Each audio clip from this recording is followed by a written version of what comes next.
Hello friends, welcome to my YouTube channel Study in NIOS.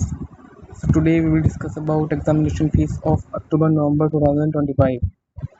तो सबसे पहले हमें अपने क्रोम ब्राउज़र पर आ जाना है और यहाँ पर सर्च करना है NIS नोटिफिकेशन।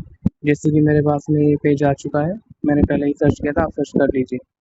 उसके बाद में हमें नोटिफिकेशन को चेक करना है। Notification regarding fee payment schedule for October-November 2025 public exams of secondary and senior secondary courses only for the learners registered for April May exam 2025।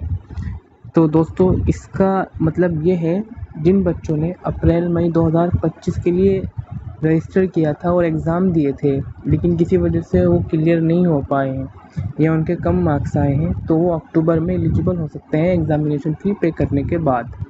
तो अभी हम पूरा नोटिफिकेशन को देखते हैं, उसके बाद में और जानकारी लेते हैं। ओके दोस्तों, इसको डाउनलोड कर लेंगे। डाउनलोड करने के बाद में ओपन करेंगे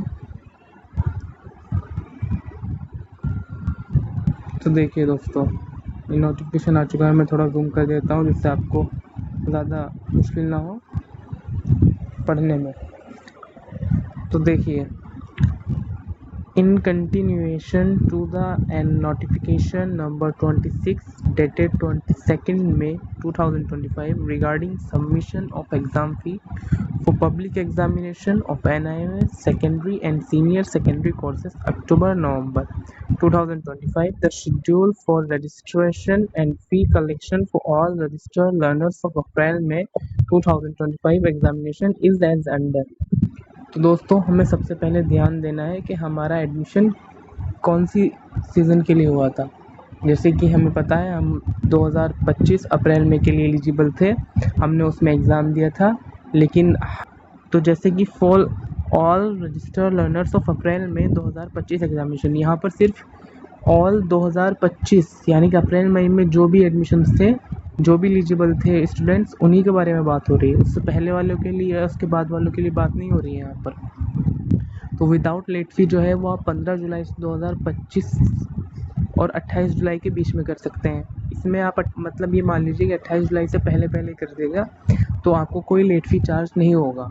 लेकिन आप 28 जुलाई के बाद 29 जुलाई से 4 जुलाई के बीच में अगर आप अपनी फ़ी पे करते हैं तो वहाँ पर आपको पर सब्जेक्ट 150 रुपये 150 रुपीज़ पे करना होगा पर सब्जेक्ट के लिए। अब आप ऐड कर लीजिएगा जो भी आपके सब्जेक्ट हो, 5 हो चाहे 6 सब्जेक्ट हो, तो वहाँ पर फ़ी उतनी बढ़ जाएगी।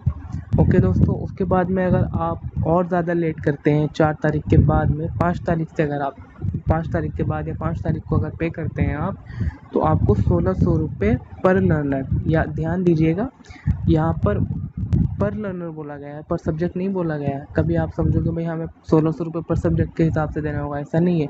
आपको पर लर्नर देना होगा, यानी कि एक स्टूडेंट का चाहे उसके फिर कितने भी सब्जेक्ट हो उसको 1600 रुपये पे करने होंगे। मान लीजिए 5 सब्जेक्ट होते हैं तो 5 सब्जेक्ट की फ़ीस 2170 कुछ करके आती है। अब 2170 में आप 1600 रुपये और ऐड करिएगा तो आपकी 3700-3800 की लगभग फ़ी बैठेगी, वो आपको पे करनी पड़ेगी। उसके बाद हम पढ़ते हैं इसको। The learners of senior secondary courses must ensure compulsory gap of 2 years from the block session and year of passing the secondary examination for the purpose of obtaining passing certificate. If the learner does not have the requisite gap of 2 years, she shall register only in maximum of 4 subjects including the subjects already passed. For the forthcoming October-November 2025 examination, the learners may therefore carefully select the subjects according to register for the examination. The requisite examination fee is to be paid only through online mode by visiting NIS website। तो दोस्तों इसमें हमें ये बताया गया है कि जो लर्नर 2000 जिनका 2 साल का गैप पूरा नहीं हुआ है अप्रैल मई 2025 तक, मान लीजिए अभी आप अगर अप्रैल 2025 में 10th करते हैं अपनी, तो आपका जो 2 साल का प्रॉपर गैप है वो 2027 अप्रैल मई में जाके कंप्लीट होगा। तो जो आपने अगर अप्रैल मई 2023 में अपनी 10th क्लियर की होगी तो आप 2025 के अप्रैल मई में देने के लिए एलिजिबल हो, आपके 2 साल हो चुके हैं। लेकिन आपने उसके बाद में की है तो आप फिर पूरी एग्ज़ामिनेशन फ़ी पे नहीं करोगे, यानी कि आप जैसे 5 सब्जेक्ट है तो 5 सब्जेक्ट की फ़ी नहीं पे करोगे पूरी, आपको सिर्फ 4 सब्जेक्ट करने पड़ेंगे। मैं भी आगे आपको बताता हूँ फ़ी कैसे पे करेंगे। ओके स्टूडेंट्स, तो मैं आपको भी आगे लेकर के चलूँगा और वहाँ बताऊँगा कि आप फ़ी कैसे पे करेंगे 4 सब्जेक्ट की, अगर आपके 10th को पूरे 2 साल का गैप नहीं हो रहा है अभी अप्रैल मई तक तो। ठीक है दोस्तों, इसका यही मतलब है। तो चलिए अब हम चलते हैं NIS के डैशबोर्ड पर, वहाँ पर मैं आपको बताता हूँ कि कैसे आप फ़ी पे करेंगे। ओके दोस्तों, तो देखिए हम NIS के डैशबोर्ड पर आ चुके हैं और आपको जैसा कि पब्लिक एग्ज़ाम फ़ी पे कर रहा होगा, ये शो हो रहा होगा।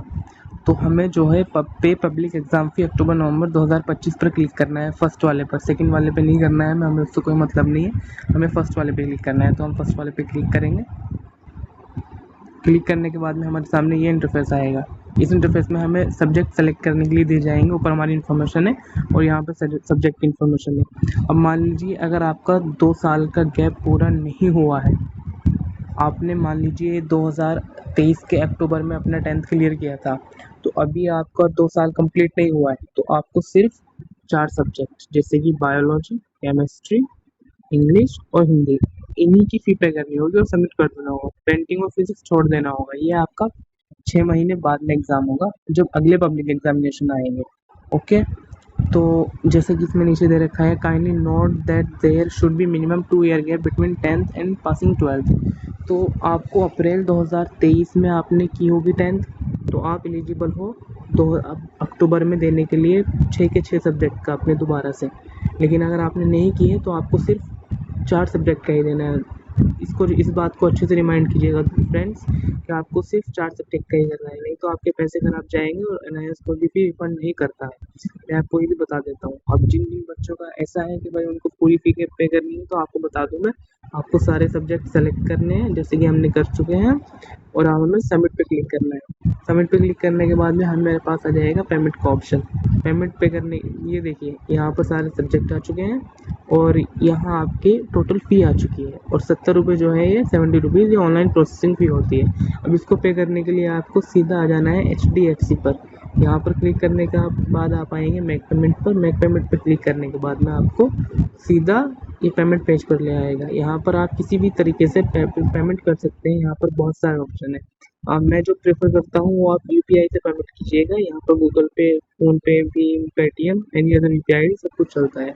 तो ठीक है दोस्तों, अब मैं आपसे कहना चाहता हूँ, अगर आपको, मैं ऐसा नहीं बोलूँगा आप मुझे फॉलो कीजिए, लाइक कीजिए, शेयर कीजिए। अगर आपको मेरी वीडियो इन्फॉर्मेटिव लगती है तो आप मुझे शेयर फॉलो कीजिए, नहीं तो नहीं कीजिए। और आपको कोई भी क्वेरी हो एडमिशन से रिलेटेड, TMA से related, assignment, practical, PDF, most important questions और सारी चीज़ें, एनी एडमिशन से रिलेटेड हो, चाहे कुछ भी हो, तो आप मुझे सीधा कांटेक्ट कर सकते हैं। मैं डिस्क्रिप्शन में अपना व्हाट्सएप नंबर और Instagram ID दोनों लिंक कर दूँगा, और मैं आपको इस वेबसाइट का लिंक भी डाल दूँगा, तो आप मुझे कांटेक्ट कीजिएगा। ओके फ्रेंड्स, तो मिलते हैं नेक्स्ट वीडियो में।